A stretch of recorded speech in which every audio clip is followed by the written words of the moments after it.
Look!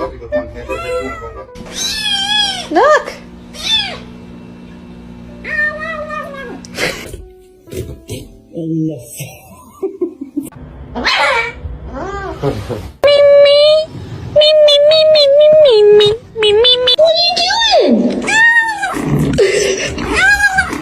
Stephen! I thought you were dead! Fucking hell! High five.